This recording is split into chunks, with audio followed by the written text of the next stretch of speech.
जाता है, इसलिए पानी पिलाते समय यह भिश्ती बन जाता है। परदेश में जाने पर इसी के सर बोए भी लादा जाता है, इसलिए ऐसा काम करने से खर भी कहा जा सकता है। केवल एक ब्राह्मण को नौकर रखने से ये चारों काम आसानी से निकल आते हैं। पूजन के समय इसकी पैर पूजा कर पीर बना लीजिए, समय पर रोटी बनवा कर बबरची बनाइए, प्यास लगे तो इससे भिश्ती का काम कराइए, यानी वह पानी भी पिला देगा, और चाहे जब बोझा भी दुलवा कर खर का काम भी सुगमता से करा लीजिए, यानी यह उन समस्त चारों कामों को भली भांति कर सकता है। बादशाह बीरबल का उत्तर सुनकर मन में प्रसन्न हो मुस्करा दिए। बीरबल उस गरीब ब्राह्मण को 25 रुपये पुरस्कार देकर विदा किया। बंसती का भी एक दिन ऐसा हुआ कि बादशाह के बहुतेरे दरबारी उस पर चिढ़कर मौन धारण कर लिए। जब बादशाह स्वयं किसी को छेड़कर कुछ पूछते तो वे थोड़े में उसका उत्तर देकर चुप रह जाते। आज की सभा में बीरबल नहीं था। बादशाह अपने दरबारियों की खपकों को मन ही मन तार गए और उनके ऐसे मनमलीनता का कारण पूछा। तब एक वृद्ध दरबारी बादशाह से विनती कर बोला, पृथ्वीनाथ, मुझे एक बात का बड़ा खेद है, यदि आज्ञा पाऊँ तो कहूँ। बादशाह ने उसकी प्रार्थना स्वीकार कर ली। तब बुट्टा बोला, मैं 25 वर्ष से। अबर बीरबल विनोद 240 से पूछे। बीरबल ने तुरंत उत्तर दिया, पृथ्वीनाथ, पेट भरों को सभी ऋतुएं अच्छी होती है, भूखों के लिए एक भी नहीं, यानी सभी बुरी होती है। हियर बावर्ची भिश्तिकर। एक दिन बादशाह प्रफुल्लित चित्त हो अपने पुत्र को गोदी में लिए हुए खेला रहे थे। इसी बीच बीरबल भी वहां आ पहुंचा। बादशाह तुरंत पूछ बैठे, बीरबल, कोई लावे नर, पीर, बबरची, भिश्ती, खर? बीरबल ने कहा, पृथ्वीनाथ, मैं कल इस सवाल का जवाब रुए कर लाऊंगा। जब संध्या समय वह लौटकर घर जाने लगा तो रास्ते में एक गरीब ब्राह्मण के घर पहुंचा और उसको 5 रुपये देकर बोला, देखो कल तुम्हें 10 बजे मेरे साथ दरबार में चलना होगा। अपने खाने पीने का प्रबंध कर ठीक समय पर तैयार रहना। वह बोला, बहुत अच्छा, ताबेदार हर एक आज्ञाओं को अक्षरशः पालन करने के लिए तैयार है। दूसरे दिन बीरबल ठीक समय पर उसे लेकर दरबार में हाजिर हुआ। बादशाह ब्राह्मण को देखकर बीरबल का भावार्थ समझ गए और उससे पूछे, साबित करो कि इस मनुष्य में कल वाले चारों चुन विद्यमान है। बीरबल दोनों हाथ जोड़कर बोला, पृथ्वीनाथ, यह पुजाते समय पीर होता है और ब्राह्मण के हाथ का बनाया भोजन सभी लोग खाते हैं। इस संबंध से बाबजन पौसरा चलाने का काम ब्राह्मण से लिया भांति जानता हूं कि तुम्हारे हाथ से रुपए बुरे कामों में खर्च नहीं हो सकते, इसलिए समय कुसमय आने पर तुम्हें कुछ रुपए देकर इसी बहाने तुमसे अच्छे 2 कामों को कराया करता हूं। अब तुम घर जाकर विश्राम करो। कल से दरबार में हाजिर होकर अपना 3 मास का पिछड़ा काम संभालो। केवल लोना न था। एक दिन आपस में कुछ पहेली बुआशवल की बातें छिरो। इसी बीच बादशाह ने पूछा, गधा उदास क्यों दिखता था, ब्राह्मण क्यों प्यासा रहा? बीरबल ने दोनों के लिए एक ही उत्तर देकर किस्सा समाप्त किया। उसने कहा कि लोटा नहीं था। उसका अभिप्राय यह था कि बिना लोटे गधा उदास था और लोटा ही न रहने से ब्राह्मण भी प्यासा रहा। बादशाह को बीरबल के इस द्व्यर्थी उत्तर से बड़ी प्रसन्नता हुई और वे बीरबल को इनाम देकर विदा किए। कौन ऋतु सर्वोत्तम है? एक दिन बादशाह राजकीय कामों से अवकाश पाकर अपने दरबार में बैठे थे। इधर उधर की बातें भी हो रही थीं। तब बादशाह ने पूछा, गर्मी, बरसात, जाड़ा, हेमंत, शिशिर और बसंत, इन 6 ऋतुओं में सर्वोत्तम ऋतु कौन है? दरबारियों ने अपनी अभिरुचि के अनुसार किसी ने कुछ और किसी ने कुछ बतलाया, परंतु उनका मत ऐक्य न हुआ। तब बादशाह बीरबल विनोद 234 को डांटकर कहा, क्यों बीरबल, क्या ऐसा ही प्रबंध करते हो? जब हमारी आंखों के सामने विचारे परदेशी लुटे जाते हैं तो आंख पीछे क्या होता होगा? बीरबल ने उत्तर दिया, पृथ्वीनाथ, क्या आप नहीं जानते कि दीपक तो दूसरों को प्रकाश देता है, परंतु उसके तले अंधेरा ही बना रहता है? बादशाह बीरबल की बातें सच्ची मानकर खामोश रह गए। बादशाह के 4 प्रश्न। एक दिन जब कि कड़ाके की सर्दी पड़ रही थी, बादशाह बीरबल के साथ अपने बाग में टहलते हुए धूप खा रहे थे। उनके मन में अचानक एक तरंग उठी और उसके निराकरण के लिए बीरबल को मध्यस्थ बनाकर पूछे है, कौन बोलने को चाहे और कौन चाहे है चुप, कौन चाहे है बरसना, कौन चाहे है धूप। इतना कहने के साथ ही बादशाह बीरबल को धमका कर बोले, यदि आज के चारों सवालों का समुचित उत्तर न दे सकोगे तो जान से मारे जाओगे। बीरबल को बादशाह का कथन सुनकर बड़ी करुणा आई, क्योंकि बादशाह सचमुच उसकी जान मारने को उतारू हो गए थे। दूसरे करुणा इसलिए आई कि इतने छोटे से प्रश्न के लिए बादशाह इतना उग्र रूप क्यों धारण करते हैं। इसका उत्तर तो एक बुद्धिमान लड़का भी समझ कर दे सकता है। खैर, इस समय तो अपनी जान बचानी चाहिए।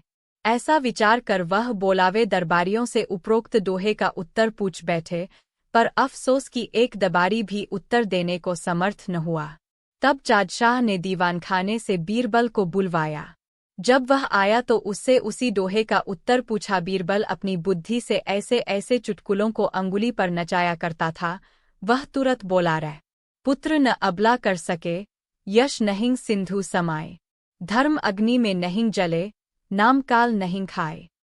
बीरबल के ऐसे सटीक उत्तर को सुनकर बादशाह बहुत संतुष्ट हुए और बीरबल को कई बहुमूल्य आभूषण पारितोषिक में दिया। सभासद बीरबल का मुख निहारते रह गए। उन लोगों ने बीरबल के बुद्धि की भूरी दो प्रशंसा की। दीपक रहेगा। एक दिन बादशाह अपनी सबसे ऊंची छत पर बीरबल के साथ बैठे हुए हवाखोरी कर रहे थे। इसी बीच उनके सामने ही कुछ दूरी पर एक यात्री को कई चोर मिलकर लूटते हुए दिखाई पड़े। बेचारे यात्री का कुछ वश नहीं चलता था। सारा धन लूट जाने पर उस यात्री ने बादशाह के महल के समीप पहुंचकर बम लगाया। बड़े दुख की बात है कि मैं सरकार के देखते देखते सरे बाजार लुट गया। बादशाह को इस यात्री की करुण कथा पर बड़ी दया। दिन एक कवि अपनों कविता बनाकर उसके पास ले गया। कवि का अभिप्राय था, उस धनार्य को प्रसन्न कर उससे कुछ धन उपार्जन करना, परंतु उसकी सूरत देखते ही सुमरे का मन पलटा खा गया। उसने अपने मन में कहा, यह कवि मुझे अपनी कविता सुनाकर मुझसे धन ठगने आया है, परंतु इसने मुझे पहचानने में बड़ी भूल की है। अच्छी बात है, जिस तरह यह कविता से मुझे प्रसन्न करना चाहता है, उसी भांति मैं भी अपनी मीठी दो बातों से इसे प्रसन्न कर कोरा लौटाऊंगा। ऐसी युक्ति सोचकर वह धनार्य बोला, कविवर, आपकी कविता तो बड़ी ही उत्कृष्ट है। इसका शब्दालंकार और अनुप्रास का जमक बड़ा ही उत्तम है। मैं अपनी जबान से अधिक क्या कहूँ, इसकी जहाँ तक विशेषता दिखलाई जाए सब थोड़ी है। कृपा कर आप दूसरे दिन फिर मुझसे मिलिएगा, मैं आपको प्रसन्न कर दूंगा। उसके ऐसे प्रशंसनीय वाक्यों को सुनकर कवि फूलों न समाया और तत्क्षण वहां से विदा हुआ। दूसरे दिन ठीक उसी समय कवि धनार्य के पास गया। बात छिपाने के लिए धनार्य उसे देखकर अपनी गर्दन टेढ़ी कर लो। वह घंटों उससे पुरस्कार पाने की प्रतीक्षा में बैठा रहा। अंत में कोई अर्थ न निकलते देख सेठ के आगे जा खड़ा हुआ।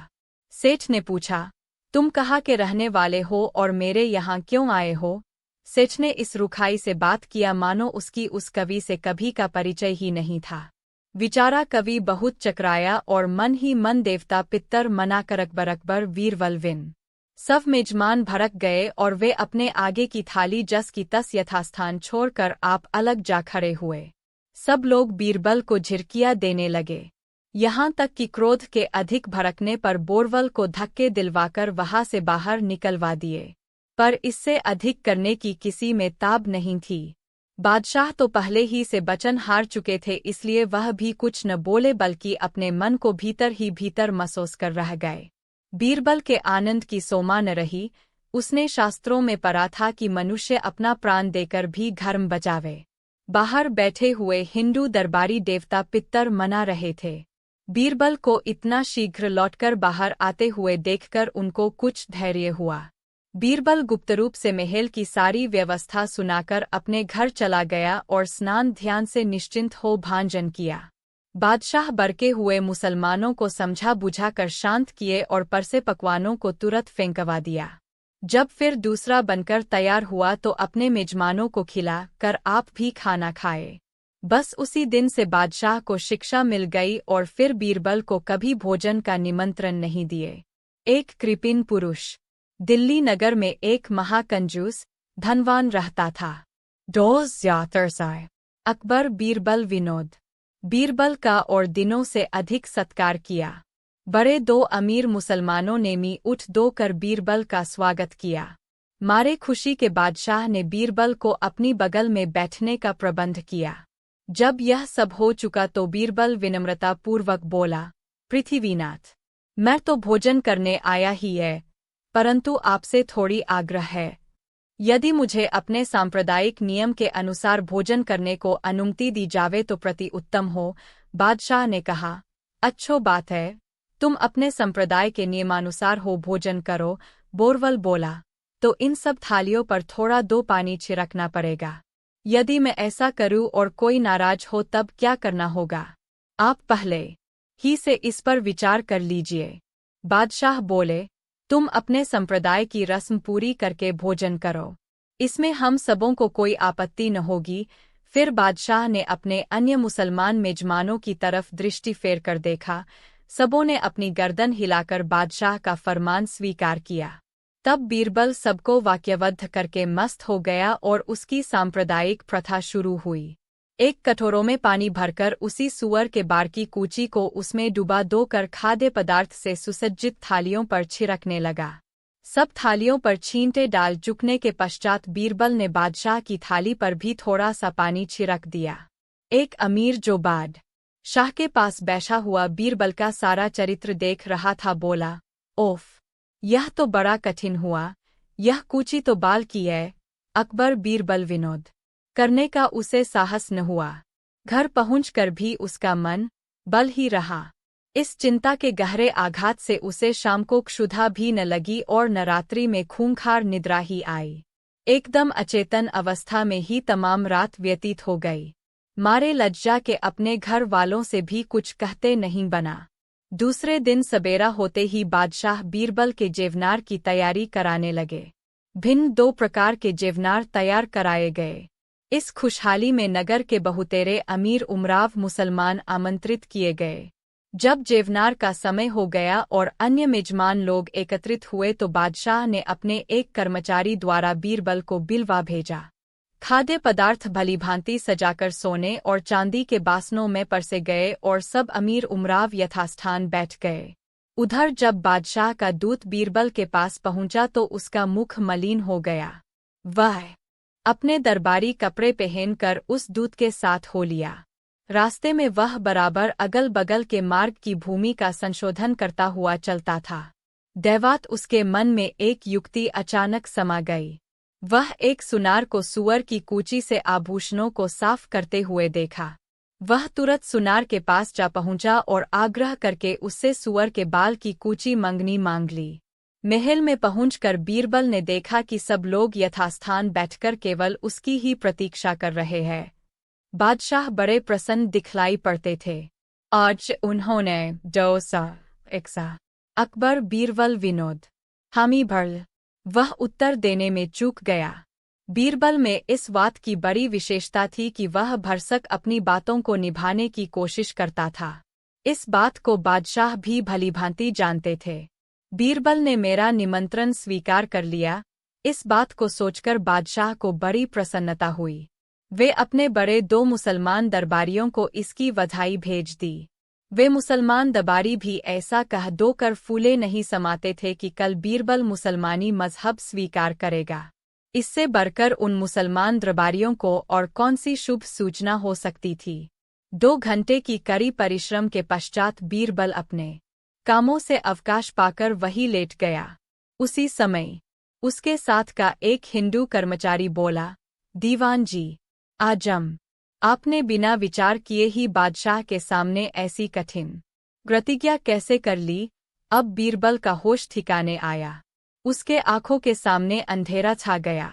मन ही मन विचार करने लगा, तो क्या कल मुझे मुसलमान बनना पड़ेगा? क्या मेरी इतनी दिनों की सब कीर्तियों के विलीन होने का समय आ गया? मैं अपने जात बिरादरी के लोगों की गालियाँ और तानाजनी को कैसे सहन कर सकूंगा? बादशाह के साथ भोजन कर लेने के पश्चात हिंदू जनता को फिर मैं अपना कौन सा मुँह दिखलाऊंगा। ऐसी अनेकों कल्पनाएं एक साथ हो उत्पन्न होकर बीरबल को हतबुद्धि बना दीं और उसका दिमाग ऐसा व्यथित हो गया कि फिर काम। अकबर बीरबल विनोद 273 अबर बीरबल विनोद ठाय दूसरे वे बीरबल के रहते हिंदू धर्म के प्रतिकूल कोई काम भी नहीं कर सकते थे, जिस कारण वे भीतर भीतर बीरबल से बहुत द्वेष रखते थे। एक दिन मुसलमानों ने गुट बांध कर बादशाह का बीरबल से अविश्वास कराने का प्रण किया। वे झूठा फरेब रचकर दावा दायर करने लगे, परंतु बीरबल अपने बुद्धि और विचार के बल से उनकी किल्ली लगने नहीं देता था। ऐसा सोच समायकर न्याय करता कि मुसलमान लोग दांतों तले अंगुली दाबकर रह जाते। बादशाह को मुसलमानों की ऐसी अनीति बहुत खलती थी, परंतु फिर भी उनको छेड़ता नहीं था। एक दिन उसके मन में यह बात आई कि इन सब फसादों का एकमात्र कारण बीरबल का हिंदू होना ही है। यदि वह किसी प्रकार समझा बुझाकर मुसलमान बना लिया जावे तो फिर उससे मुसलमानों की बगावत मिट जावे। ऐसा निश्चय कर बादशाह ने बीरबल को मुसलमान बनाने की एक सरल युक्ति ढूंढ निकाली। वह जब महल में भोजन करने जाता तो बीरबल को भी भोजन करने के लिए आग्रह करता, परंतु बीरबल कोई न कोई युक्ति लड़ाकर उसे ठाल देता था। इस प्रकार बादशाह को आग्रह करते और बीरबल को ठालते कई महीने व्यतीत हो गए। न बीरबल उनके साथ भोजन करने जाता और न बादशाह की मंशा वर आती। एक दिन बीरबल अपने कामों में दत्तचित्त होकर लगा हुआ था। इसी बीच बादशाह ने कहा, बीरबल कल दोपहर में यहीं भोजन करना। बीरबल ने सपर बिना विचार किए ही कामों की विशेषता के कारण योगी का भेष। एक दिन बीरबल के स्पष्ट भाषण से बादशाह बहुत क्रुद्ध हो गए, जिस कारण बीरबल गुप्त रूप से परदेश चला गया। वहां जाकर उसने वहां के लोगों पर अपना ऐसा प्रभाव जमाया कि उस नगर के लोग उसके सेवक हो गए। एक तरफ सबका प्रेम और दूसरी तरफ बादशाह की नाराजगी को देख कर बीरबल वहीं वर्षों गुप्त वास करता रहा। इधर बादशाह की बीरबल के बिना दिनोंदिन बेचैनी बढ़ने लगी। वे बीरबल की तलाश में सब तरफ अपने दूतों को भेजे, परंतु बीरबल का किसी से सच्चा समाचार नहीं मिला। उधर जब बीरबल को बादशाह के बेचैनी का समाचार मिला तो वह बादशाह से मिलने के लिए बहुत उत्सुक हुआ और योगी का वेश धारण कर स्वयं दिल्ली पहुंचा। नगर से बाहर एक मंदिर में आसन मार कर भजन भाव करने लगा। यह हनुमान जी का प्रसिद्ध मंदिर था। वहां नित्य सैकड़ों दर्शनार्थी आया करते थे। उनकी दृष्टि बराबर बीरबल पर पड़ती, परंतु बीरबल किसी से कुछ बोलता नहीं था। वह चुपचाप आसनमार ईश्वर का गुणगान करता रहा। उसकी ईश्वर में ऐसी निष्ठा देख सबका ध्यान उस योगी के तरफ आकृष्ट हो गया और वे आते जाते बीरबल को दंड प्रणाम करने लगे। बीरबल तो नगर के बहुतेरे गण्यमानों के नाम से परिचित ही था, इसलिए प्रसंग चलने पर बड़ी सरलता से उनका नाम ले लेकर संबोधन करता। इससे लोगों पर उसके सिद्धताई अकबर बीरबल विनोद 256 आ गया है। हरी इच्छा प्रगट में बादशाह का यह शेर पढ़कर सुनाया। आना नहीं मुश्किल है कुछ नाखून का, फूल गर गुलर के हों व रोम हो भल्लूक का। उसके उपरोक्त शेर को सुनकर बादशाह अपने दीवान को दोनों वस्तुओं को यथाशीघ्र मंगवाने की आज्ञा दी। दीवान अपने निमक खाए भर परिश्रम करके थक गया, परंतु उसे सफलता न मिलो। उधर 1 महीने की शर्त भी पूज गई। बादशाह को लाचार होकर सब कैदी वैद्य और हकीमों को जेल से मुक्त कर देना पड़ा। बादशाह ने कैद से छूटे हकीम वैद्यों को बिलवाकर उपरोक्त दवा का गुण पूछा। बीरबल उन्हें पहले ही से सावधान कर चुका था, इसलिए वैद्यों और हकीमों ने बीरबल की दवा की बड़ी तारीफ की। बादशाह को कहीं से बीरबल का छिद्रान्वेषण करने की जगह न मिली, अतएव वह उसे एक उत्तम कोटि का हकीम समायकर उस पर रुष्ट नहीं हुआ। बेचारे हकीम कैद से छूटकर उसे बहुत दुआ दिए और सबों ने आपस में सहयोग कर अपने प्राणरक्षक को एक अच्छी रकम भेंट दी। बीरबल वहां से चलकर कई दिनों के पश्चात दिल्ली पहुंचा और बादशाह के सामने वहां का आद्योपांत समाचार कहकर सुनाया। बादशाह ने बीरबल के बुद्धिमानी की बड़ी प्रशंसा की और अन्य दरबारी भी सब तफर से वाह वाह करने लगे। भांति जानता हूं कि तुम्हारे हाथ से रुपए बुरे कामों में खर्च नहीं हो सकते, इसलिए समय कुसमय आने पर तुम्हें कुछ रुपए देकर इसी बहाने तुमसे अच्छे 2 कामों को कराया करता हूँ। अब तुम घर जाकर विश्राम करो। कल से दरबार में हाजिर होकर अपना 3 मास का पिछड़ा काम संभालो। केवल लोना न था। एक दिन आपस में कुछ पहेली बुआशवल की बातें छिड़ी। इसी बीच बादशाह ने पूछा, गधा उदास क्यों दिखता था, ब्राह्मण क्यों प्यासा रहा? बीरबल ने दोनों के लिए एक ही उत्तर देकर किस्सा समाप्त किया। उसने कहा कि ललोटा नहीं था। उसका अभिप्राय यह था कि बिना लोटे गधा उदास था और लोटा ही न रहने से ब्राह्मण भी प्यासा रहा। बादशाह को बीरबल के इस द्व्यर्थी उत्तर से बड़ी प्रसन्नता हुई और वे बीरबल को इनाम देकर विदा किए। कौन ऋतु सर्वोत्तम है? एक दिन बादशाह राजकीय कामों से अवकाश पाकर अपने दरबार में बैठे थे। इधर उधर की बातें भी हो रही थीं। तब बादशाह ने पूछा, गर्मी, बरसात, जाड़ा, हेमंत, शिशिर और बसंती, 6 ऋतुओं में सर्वोत्तम ऋतु कौन है? दरबारियों ने अपन अभिरुचि के अनुसार किसी ने कुछ और किसी ने को बतलाया, परंतु उनका मतैक्य न हुआ। तब बादशाह बीरब अवर बीरबल विनो 253 अकबर बीरबल विनोद 238 कर मेरे संदेह को मिटाकर इसकी पूर्ति करा दीजिए। रामायण में एक नायक और नायिका का प्रधान होना आवश्यक है। नायक तो आप अकेले हैं, परंतु आपके पास कई नायिकाएं हैं, इसलिए इसमें किस बेगम को प्रधान मानकर नायिका बनाया जाए? बादशाह बोले, प्रधान बेगम को ही इसकी नायिका चुनाओ। बीरबल पुस्तक को लिए दिए बड़ी बेगम के पास पहुंचा और उनसे कुशल प्रश्न के पश्चात पूछा, रामायण की नायिका महारानी सीताजी को राक्षस राज रावण के घर रहना पड़ा था, इसलिए आप किसके घर रही हो?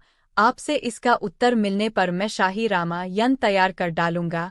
बोरबल की ऐसी बातें सुनकर बेगम सिर से पैर तक जल गई और वे अपनी दासी को आज्ञा देकर उस रामायण को बीरबल के सामने ही जलवा दिया।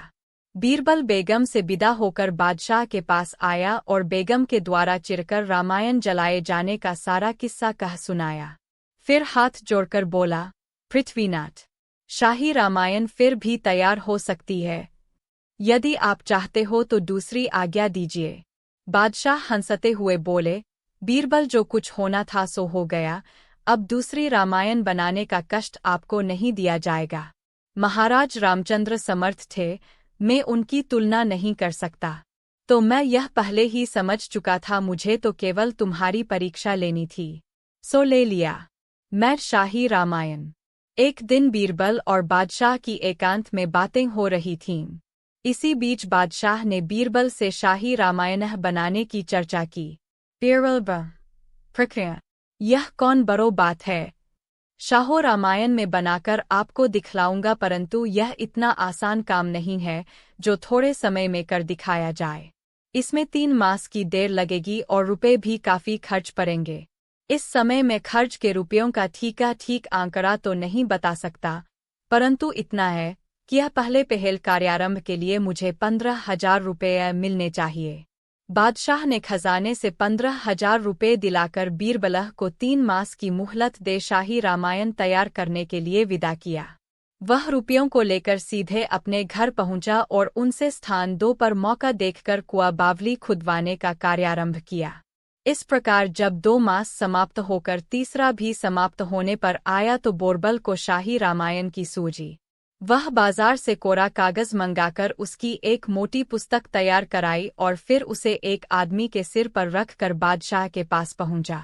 बादशाह को पुस्तक दिखाकर बोला, पृथ्वीनाथ, अब तक रामायण तैयार हो गई होती, परंतु अभी इसमें कुछ काम बाकी है, जिसकी पूर्ति के लिए आपके पास आना पड़ा। कृपा रहे। अकबर बीरबल विनोआई और वे बीरबल को सड़कें और उच्च अट्टालिकाओं की उपमा दिल्ली नगर से कहीं बढ़ चढ़ कर थी। अकबर बादशाह का दरबार 9 रत्नों से विभूषित था। उनमें एक रत्न का नाम तानसेन भी था।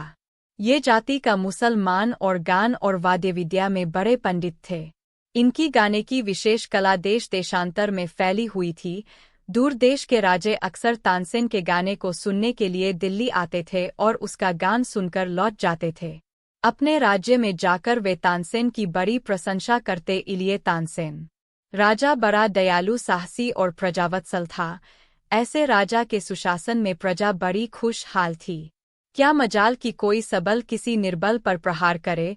शेर बकरी एक घाट पानी पीते थे। विशेष कहना बाक्य चातुरी दिखलाना होगा। वहाँ हर तरह से राम राज्य था।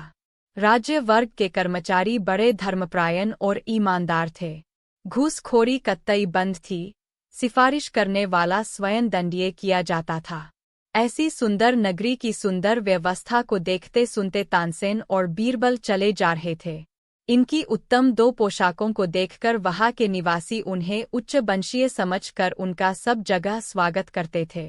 वे राजसभा को पूछते हुए नगर में चले जा रहे थे कि इसी बीच चौबदार ने पूछा, आप लोगों का यहाँ आना किस निमित्त हुआ है और आपका कहाँ से शुभ आगमन हुआ है? बीरबल बोला, हम दिल्ली के निवासी हैं। बादशाह का पत्र लेकर यहाँ के राजा से मिलने आए हैं। इनका आशय समझ कर चौबदार इन्हें राजा सभा में ले गया और ड्योरी पर ठहरा कर आप राजा के पास जाकर इनके आने की सूचना दी। राजाज्ञा प्राप्त कर वह इन दोनों को महाराज के सन्निकट पहुंचा दिया। ये बड़े अदब से सलाम कर महाराज की आज्ञा से बही-एक स्थान पर बैठ गए। जब महाराज राजकीय कामों को खत्म करके निश्चित हुए तो इनके आने का कारण पूछा। बीरबल कुछ उत्तर न देकर बादशाह का दिया हुआ पत्र, महाराज लोग चलकर मेरी झोपड़ी में विश्राम करो, सुबह होते ही अपने रास्ते चले जाना। बीरबल ने पहले तो बूढ़े के प्रस्ताव को अनमनस्क होकर टाल दिया, परंतु उसके बारंबार आग्रह करते रहने पर दोनों अपने 2 घोड़ों पर सवार होकर उसके साथ हो लिए। कुछ दूर चलकर बूढ़े का झोपड़ा मिला। वह घोड़ों को अपने बारे में बंधवा कर उन्हें झोपड़े में लिवा ले गया और उनके विश्राम के लिए 2 पृथक पृथक स्थान दिखलाकर आप भी अपनी चारपाई पर जा लेटा। सवेरा होते ही बीरबल वहाँ से प्रस्थान करने को तैयारी करने लगा। इतने में वह बुढ़ा थेगता 2 आ पहुँचा और बीरबल से आग्रहपूर्वक बोला, आप लोग न जाने मेरे किस पूर्व पुण्य से इस झोपड़ी में आ गए हैं। रात्रि में आपके भोजनादि का कुछ प्रबंध नहीं हो सका, जिस कारण मैं बड़ा शर्मिंदा हूँ, परंतु अब आपको यहाँ से बिना भोजन किए जाना मुनासिब नहीं है। मुखदोन की यह क्षुद्र सेवकाई आपको स्वीकार करना उचित और धर्मसंगत है।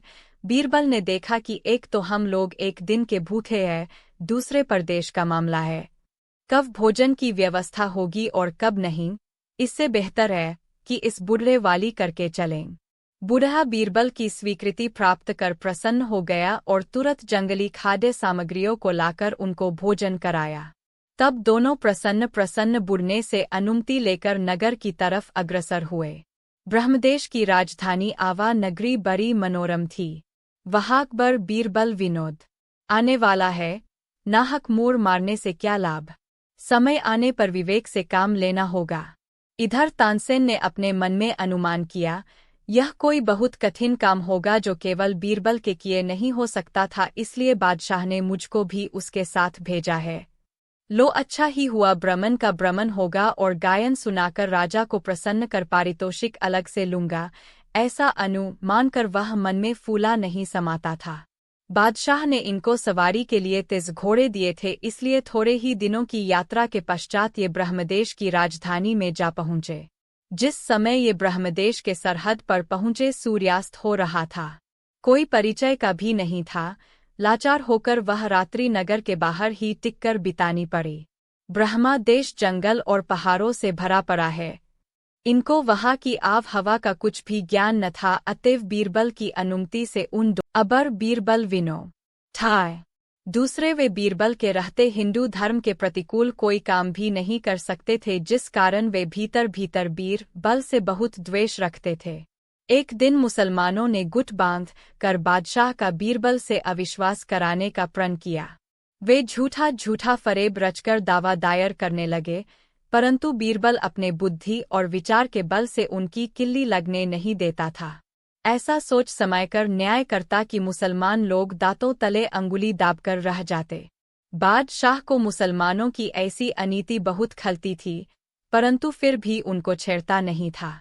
एक दिन उसके मन में यह बात आई कि इन सब फसादों का एकमात्र कारण बीरबल का हिंदू होना ही है। यदि वह किसी प्रकार समझा बुझाकर मुसलमान बना लिया जावे तो फिर उससे मुसलमानों की बगावत मिट जावे। ऐसा निश्चय कर बादशाह ने बीरबल को मुसलमान बनाने की एक सरल युक्ति ढूंढ निकाली। वह जब महल में भोजन करने जाता तो बीरबल को भी भोजन करने के लिए आग्रह करता, परंतु बीरबल कोई न कोई युक्ति लड़ाकर उसे ठाल देता था। इस प्रकार बादशाह को आग्रह करते और बीरबल को ठालते कई महीने व्यतीत हो गए। न बीरबल उनके साथ भोजन करने जाता और न बादशाह की मंशा वर आती।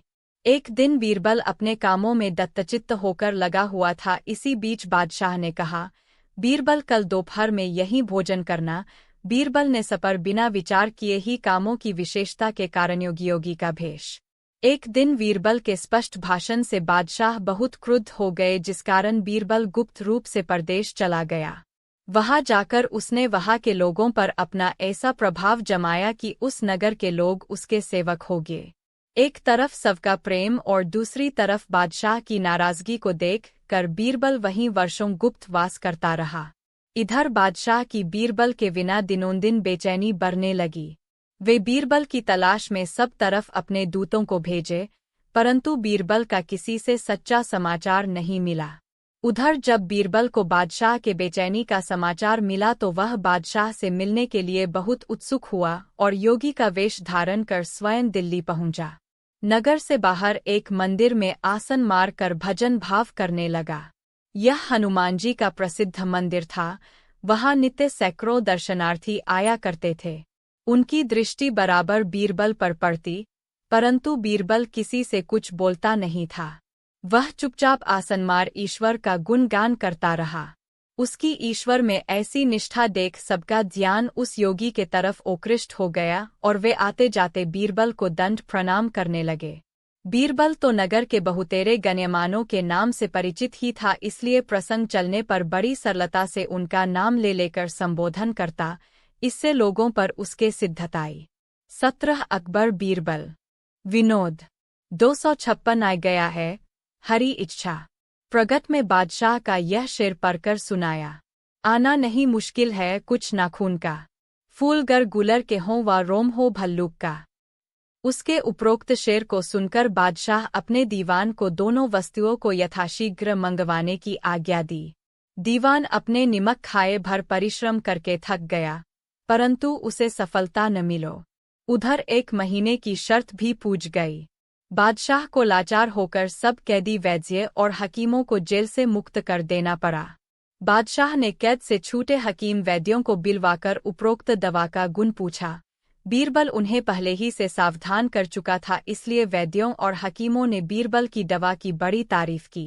बादशाह को कहीं से बीरबल का छिद्रान्वेषण करने की जगह न मिली, अतएव वह उसे एक उत्तम कोटि का हकीम समायकर उस पर रुष्ट नहीं हुआ।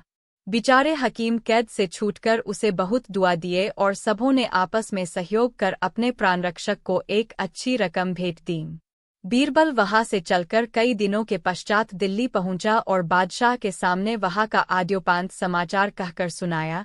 बादशाह ने बीरबल के बुद्धिमानी की बड़ी प्रशंसा की और अन्य दरबारी भी सब तफर से वाह वाह करने लगे। मैं आपको आशीर्वाद। बीरबल को कत्तों की हाकिमी। एक दिन बादशाह अपने चुने 2 दरबारियों के साथ बातालाप कर रहे थे।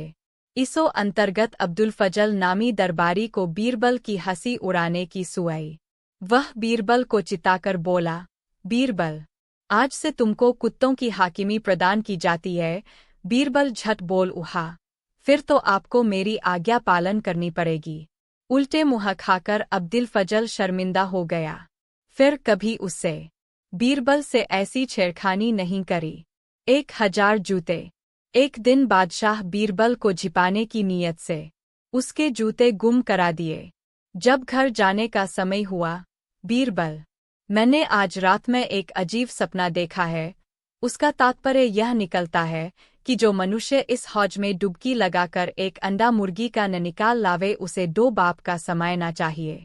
मैं केवल तुम्हारी ही बात देख रहा था।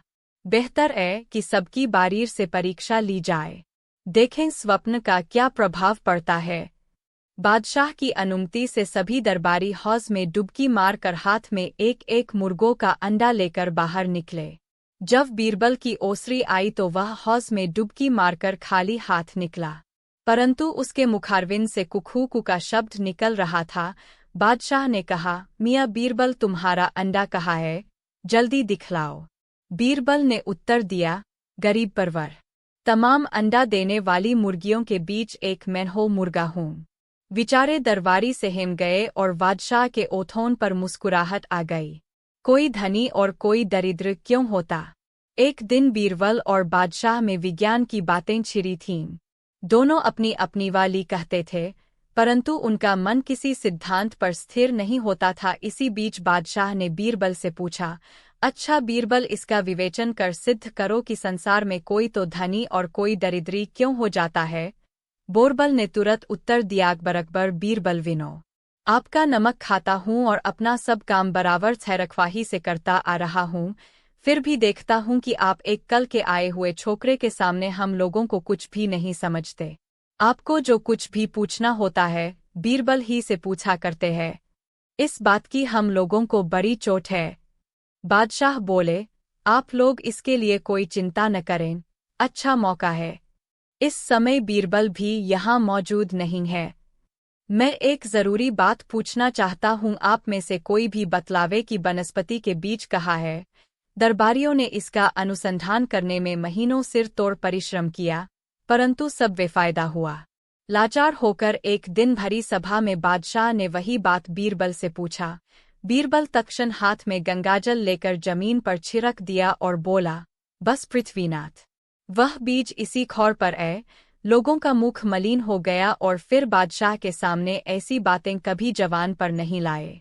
हंस के अंडे। एक दिन बादशाह को बीरबल की हंसी उड़ाने की इच्छा जागृत हुई।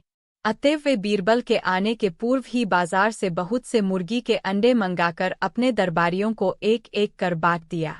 केवल बीरबल ही खाली रह गया था। वह ज्यों ही दरबार में हाजिर हुआ, बादशाह ने कहा, 241। अकबर बीरबल विनोद जाता है, इसलिए पानी पिलाते समय यह भिश्ती बन जाता है। परदेश में जाने पर इसी के सर बुआई भी लादा जाता है, इसलिए ऐसा काम करने से खर भी कहा जा सकता है। केवल एक ब्राह्मण को नौकर रखने से ये चारों काम आसानी से निकल आते हैं।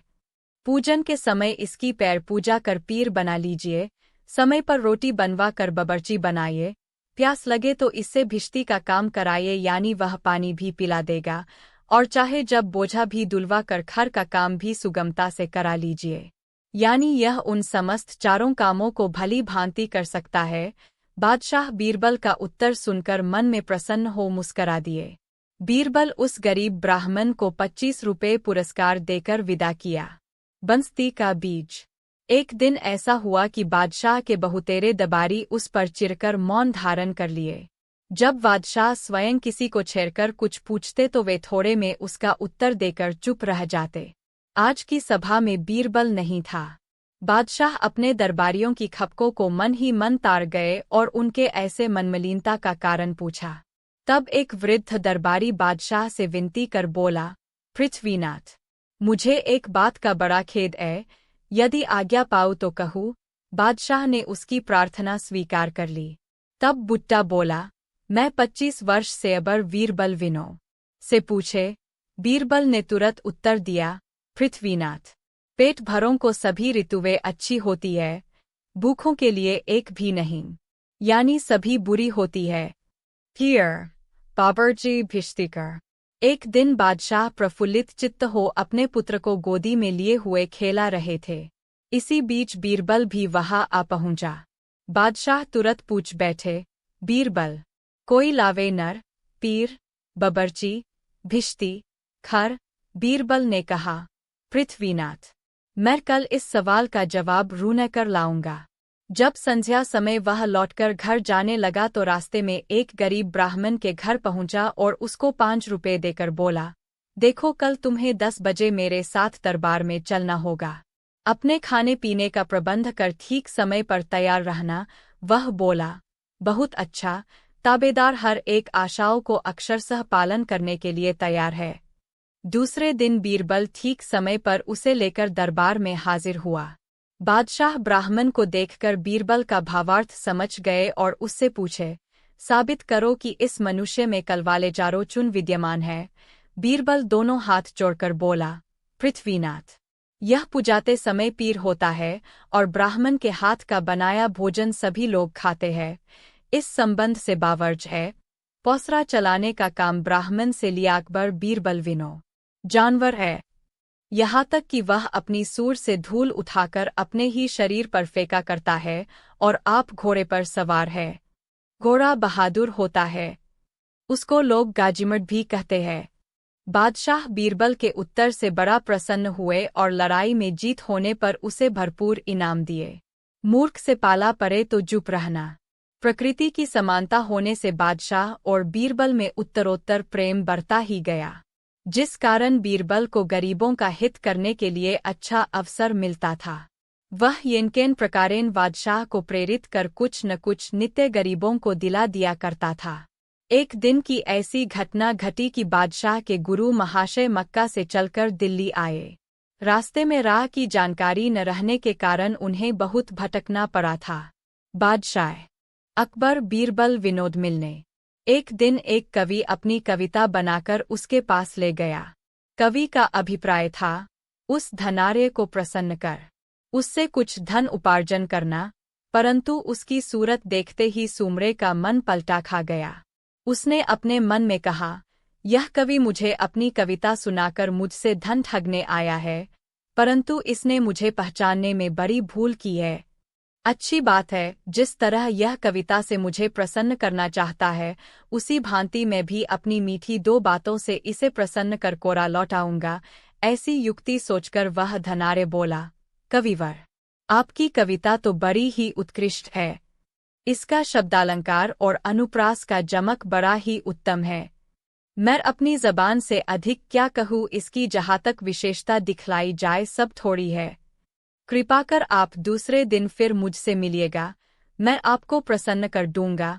उसके ऐसे प्रशंसनीय वाक्यों को सुनकर कवि फूला न समाया और तत्क्षण वहां से विदा हुआ।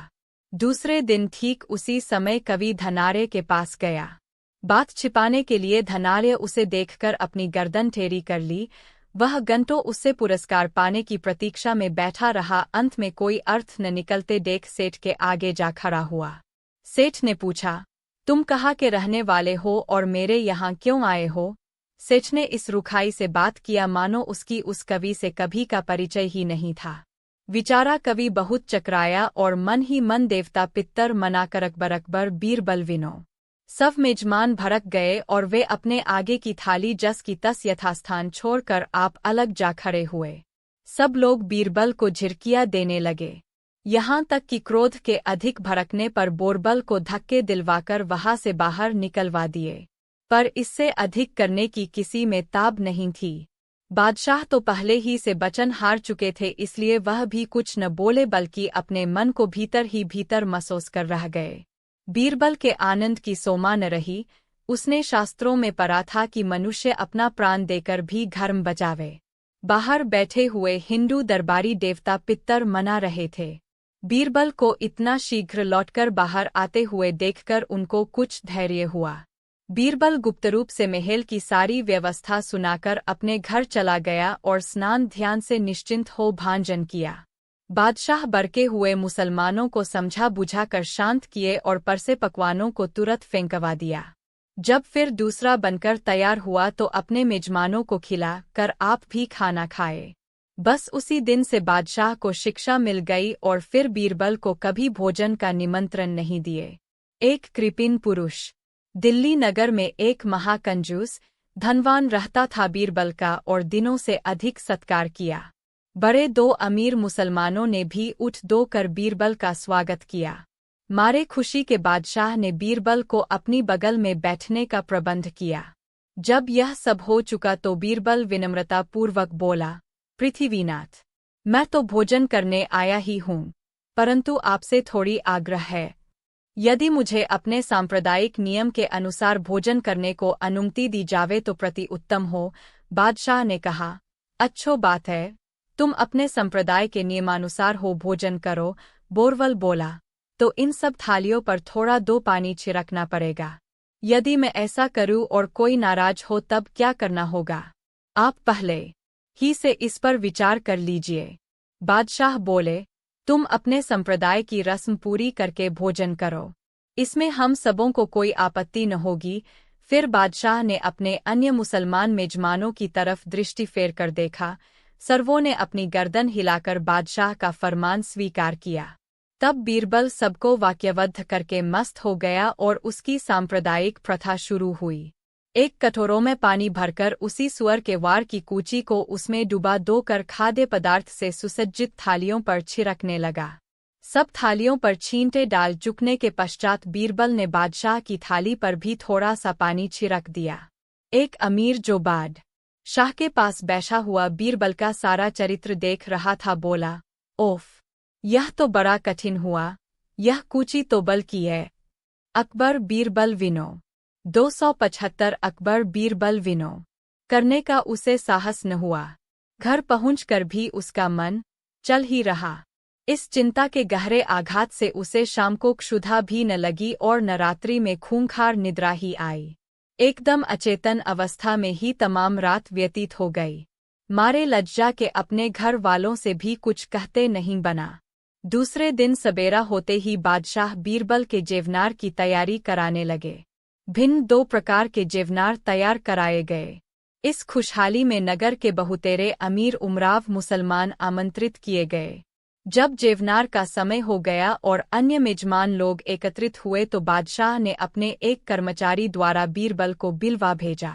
खाद्य पदार्थ भलीभांति सजाकर सोने और चांदी के बासनों में परसे गए और सब अमीर उमराव यथास्थान बैठ गए।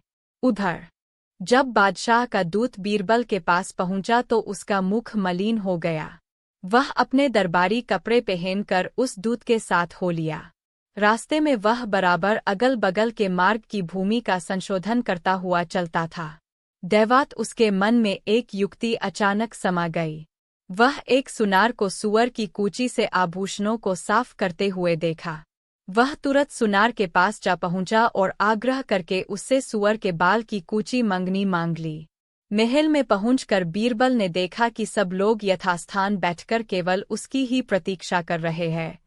बादशाह बड़े प्रसन्न दिखलाई पड़ते थे। आज वह उत्तर देने में चूक गया। बीरबल में इस बात की बड़ी विशेषता थी कि वह भरसक अपनी बातों को निभाने की कोशिश करता था। इस बात को बादशाह भो भलीभांति जानते थे। बीरबल ने मेरा निमंत्रण स्वीकार कर लिया, इस बात को सोचकर बादशाह को बड़ी प्रसन्नता हुई। वे अपने बड़े 2 मुसलमान दरबारियों को इसकी बधाई भेज दी। वे मुसलमान दरबारी भी ऐसा कह दो कर फूले नहीं समाते थे कि कल बीरबल मुसलमानी मजहब स्वीकार करेगा। इससे बढ़कर उन मुसलमान दरबारियों को और कौन सी शुभ सूचना हो सकती थी। 2 घंटे की कड़ी परिश्रम के पश्चात बीरबल अपने कामों से अवकाश पाकर वहीं लेट गया। उसी समय उसके साथ का एक हिंदू कर्मचारी बोला, दीवान जी, आजे आपने बिना विचार किए ही बादशाह के सामने ऐसी कठिन प्रतिज्ञा कैसे कर ली। अब बीरबल का होश ठिकाने आया। उसके आंखों के सामने अंधेरा छा गया। मन ही मन विचार करने लगा, तो क्या कल मुझे मुसलमान बनना पड़ेगा? क्या मेरी इतनी दिनों की सब कीर्तियों के विलीन होने का समय आ गया? मैं अपने जात बिरादरी के लोगों की गालियां और तानाजनी को कैसे सहन कर सकूंगा? बादशाह के साथ भोजन कर लेने के पश्चात हिंदू जनता को फिर मैं अपना कौन सा मुँह दिखलाऊंगा?